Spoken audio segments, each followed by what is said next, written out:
Study P main YouTube channel देख रहे आपसे विद्यार्थियों का आज की इस वीडियो में हार्दिक स्वागत है। विद्यार्थी, इस वीडियो में हम कक्षा 8 के गणित विषय के जो मॉडल पेपर जारी किया गया है SIERT उदयपुर द्वारा, उसका विश्लेषण करेंगे। आप जानते हो कि इस बार जो प्रश्न पत्र है उसी में ही हल करना होगा आपको, अलग से आपको कॉपी नहीं मिलेगी।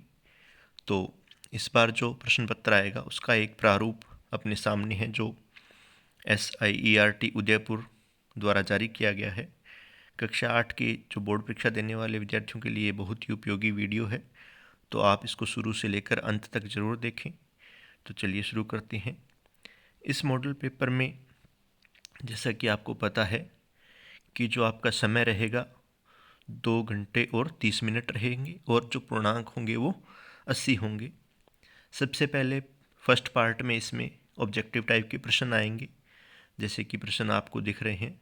15 प्रश्न हैं और एक एक नंबरों के जो ये प्रश्न है और दिए गए विकल्प में से इनको हल करना है। पहला प्रश्न है, निम्न में से कौन सी परिमेय संख्या योज्य तत्समक है?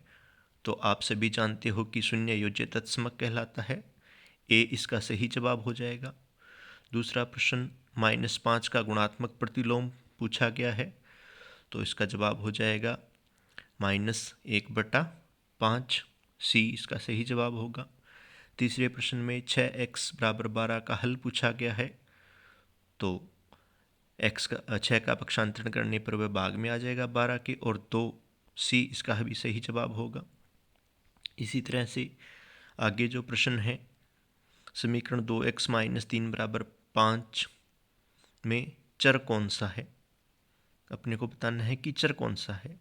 तो अब जानते हैं कि संख्याएं अचर होती है, तो चर है इसमें x, b इसका सही जवाब होगा। तीसरे में हमसे पूछा गया है 3/x = -3 में x का सही मान, और सही मान होगा x का, x बराबर हो जाएगा 3/-3। बी इसका सही जवाब हो जाएगा। उसके बाद में 9 का वर्ग, आप जानते हो 9 का वर्ग 81 होता है, सी जवाब हो जाएगा। उसके बाद 100 का वर्गमूल पूछा गया है, 100 का वर्गमूल होता है 10, ए इसका सही जवाब होगा। इसी तरह से 8वें प्रश्न में 15,625 के घनमूल में इकाई का अंक पूछा गया है, तो आप जानते हो कि जिसके इकाई का अंक 5 हो उसके घनमूल में भी इकाई का अंक 5 ही होता है, तो सी जवाब होगा।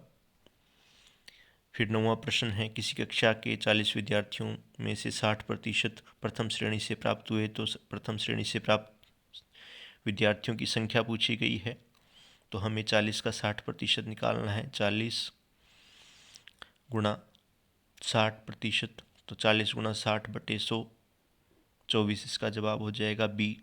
तो इस तरह के 10वां प्रश्न भी बहुविकल्पीय प्रकार का है, गुणात्मक प्रतिलोम पूछा गया है। 2 की घात -4 का गुणात्मक प्रतिलोम पूछा गया है, तो इसका उत्तर हो जाएगा 2 की घात को जब सही रूप में लिखेंगे तो 2 की घात 1/2 की घात 4 हो जाएगा, 1/16, और गुणात्मक प्रतिलोम हो जाएगा 16। सी जवाब आएगा इसका सही। फिर 11वें में 12 की घात 0 का मान पूछा गया है, तो हम जानते हैं कि घातांक नियम में 1 की घात 0 मतलब किसी भी संख्या की घात अगर 0 है तो उसका उत्तर 1 होता है, बी इसका सही जवाब होगा। 12वें में 12x और 36 का सार्व गुणनखंड पूछा गया है, तो इनके गुणनखंड जब हम करेंगे तो अपने पास 12 जो है इन दोनों में कॉमन आ जाएगा, तो ए इसका सही जवाब होगा। 13वें प्रश्न में पूछा गया कि जो आलेख आपको दिख रहा है वो किस तरह का आलेख है, तो आप जानते हो यह एक आयत चित्र है। इसमें जो सभी बार से एक दूसरे से जुड़े हुए हैं, कनेक्टेड है, तो ये एक आयत चित्र है, बी इसका सही जवाब होगा। 14वें प्रश्न में 10 गुणा 5 + 6 का सामान्य रूप पूछा गया है, तो पहले हम 10 को 5 से गुणा करेंगे 50, और 6 जोड़ देंगे 56, बी इसका सही जवाब होगा। 15वें में यदि कोई संख्या 10 से विभाजित नहीं होती है, 10 से विभाजित नहीं होगी, कब नहीं होगी? जब संख्या के कोई संख्या 10 से विभाजित होती है, 10 से विभाजित कब होगी? जब उसके इकाइकांक 0 हो। डी इसका सही जवाब होगा। तो इस तरह का जो प्रथम पार्ट है, उसके बाद उसमें कुछ क्वेश्चन हमें रिक्त स्थान वाले आएंगे, 8 क्वेश्चन जो आपको दिख रहे हैं आपके सामने। तो ये ऑब्जेक्टिव टाइप के प्रश्न, तो उनके हल भी मैंने आपको बता दिए हैं। इन प्रश्नों के हल अगर मैं अभी आपको बताऊंगा तो ये वीडियो बहुत लंबा हो जाएगा, तो एक बार आप इनको ट्राई करके देखिए। उसके बाद अगर समय मिला तो इन प्रश्नों के हल भी आपको बता दिए जाएंगे।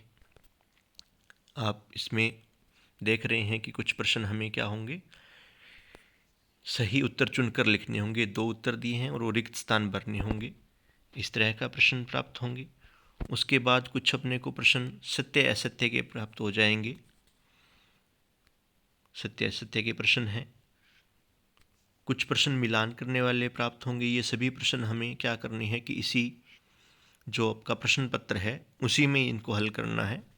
खंड A और खंड B का मिलान करना है। जैसे कि पहला है 2x.3y, तो 2x और 3y का गुणा करेंगे 6xy आ जाएगा। डी से इसका मिलान हो जाएगा पहले का।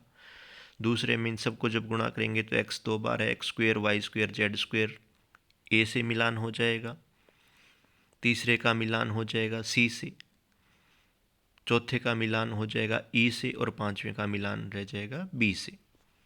इसी तरह से लघुत्तरात्मक प्रश्न में एक एक अंकों के अति लघुत्तरात्मक प्रश्न होंगे और प्रश्न के नीचे ही आपको जगह मिलेगी। उस जगह में आपको इसे हल करना है। कुछ प्रश्न इस तरह के प्राप्त होंगे। उसके बाद में जो द्वितीय पार्ट होगा, पार्ट बी में आपको लघुत्तरात्मक प्रकार के प्रश्न प्राप्त होंगे और उन प्रश्नों को वहीं पर आपको हल करके अपने उत्तर लिखने हैं। कुछ प्रश्न जैसे ये कि आप देख रहे हो, ये आलेख का प्रश्न है, 11वां प्रश्न। इस आलेख को देखकर ही आपको इसके उत्तर लिखने हैं। बहुत ही ये आसान होगा। फिर 12वें प्रश्न में आपको 729 का वर्गमूल करना है। वर्गमूल आप भाग विधि से भी कर सकते हो, अभाज्य गुणनखंड विधि से कर सकते हो, क्योंकि यहाँ विधि तो लिखी हुई नहीं है। फिर उसके बाद 1000 का घनमूल करना है। फिर 14वां प्रश्न है, यह हमें 9वीं प्रश्नमाला से लिया गया है और इसको सर्वसम्मिकाओं का प्रयोग करके इसको हल करना है। 15वां जो प्रश्न है ये 12वीं प्रश्नावली का एक प्रश्न है। घातांक नियमों का उपयोग करके अपने को इसे हल करना होगा। ये गुणनखंड से संबंधित कुछ प्रश्न हैं। इन 3 प्रश्नों में से कोई 2 करने हैं।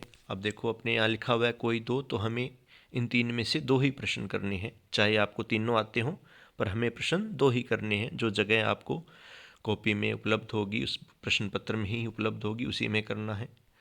17वें प्रश्न में हमें जो बिंदु दिख रहे हैं उनके निर्देशांक लिखने हैं कि इनके निर्देशांक क्या है। ABCDEF के ये एक निर्देशांक तल है।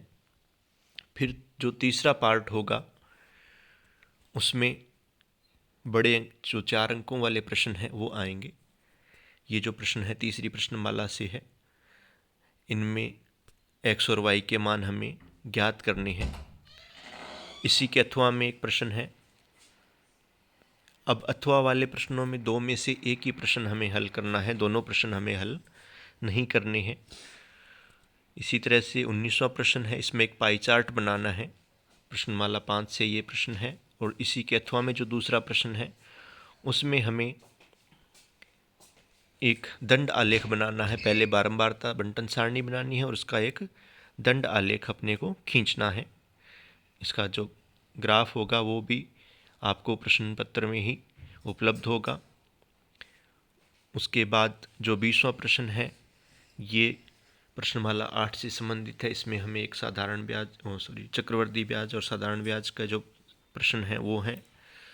और इसके तुलना में एक दूसरा जो सवाल है इसके साथ ही वो 1% का सवाल है। 21वां प्रश्न, इसमें एक तालिका दी गई है। इन तालिकाओं से हमें रेखिक आलेख बनाना है। और इसके अथवा में जो प्रश्न है उसमें भी एक रेखिक आलेख ही बनाना है। तो ये ग्राफ से संबंधित है और ग्राफ प्रश्न को हल करके ग्राफ इसी के अंदर ही बनाना है, जो कि ग्राफ आपको दिख रहा है। और अंत में आपको रफ कार्य के लिए भी जगह इस प्रश्न पत्र में उपलब्ध करवाई जाएगी। तो ये इस जो मॉडल प्रश्न पत्र है उसका एक छोटा सा विश्लेषण था। उम्मीद है कि आपको ये समझ में आया होगा कि इस बार जो आपको प्रश्न पत्र है वो कैसे हल करना है। और इस वीडियो को अंत तक देखने के लिए आप सभी का धन्यवाद। चैनल पर आप बने रहें, क्योंकि और भी बहुत सारे वीडियो गणित विषय से संबंधित चैनल पर उपलब्ध है। आप उन्हें देखकर अपनी तैयारी करें। धन्यवाद।